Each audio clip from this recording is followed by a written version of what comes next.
Steve jobs বলেছেন, "যখন আমার যথেষ্ট টাকা ছিল না, আমি টাকা উপার্জনের জন্য ছুটি নেই।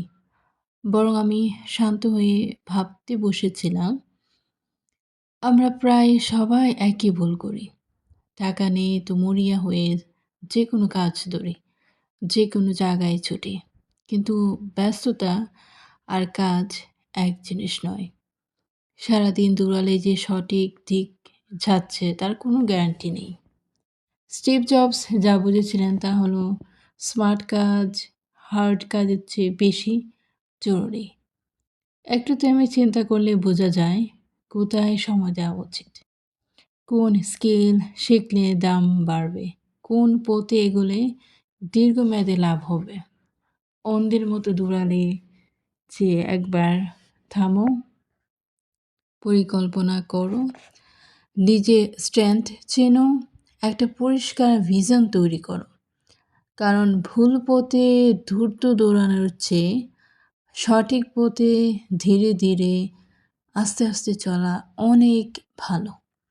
টাকা আসবে, কিন্তু আগে মাথা ঠান্ডা রাখতে হবে, তাই না?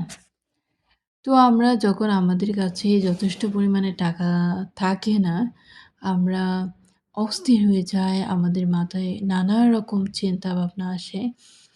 আমরা শান্ত থাকতে পারি না, অস্বস্তি ফিল করি।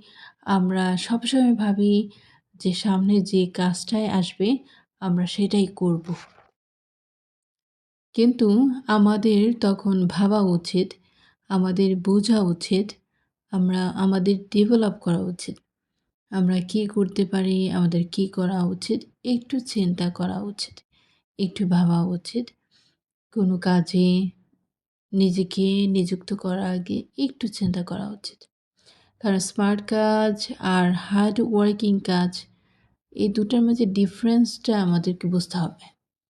আমরা যদি একটু না থামি, একটু না বোঝার চেষ্টা করি, নিজের স্কিলটাকে একটু ডেভেলপ না করি, তাহলে হয়তোবা আমাদেরকে জীবনে দীর্ঘ একটা সময় অনেক বেশি পরিশ্রম করতে হবে, অনেক কষ্ট করতে হবে।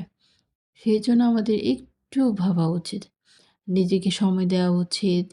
একটু থেমে চিন্তা করলেই আ আমরা বুঝতে পারবো কোথায় আমাদের সময় দেওয়া উচিত, কোন স্কিলগুলো আমাদের শেখা উচিত, কোন পথে এগুলো আমাদের অনেকটা দীর্ঘমেয়াদের পথে লাভবান।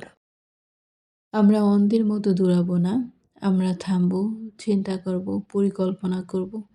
তারপর না হয় আমরা সামনের দিকে এগোবো। যাক না, সময় তো নষ্ট হচ্ছে, সময় যাচ্ছে। আরেকটু সময় যাক, আমরা আরেকটু চিন্তা করি, আমরা আরেকটু ভাবি। দেখি না কি হয় আমাদের জীবনে। হয়তো সব কিছু বদলাবে, সব কিছু চেঞ্জ হবে। হয়তো আরেকটু সময় নেবে, তাই না? জীবন চলুক জীবনের মতো করে।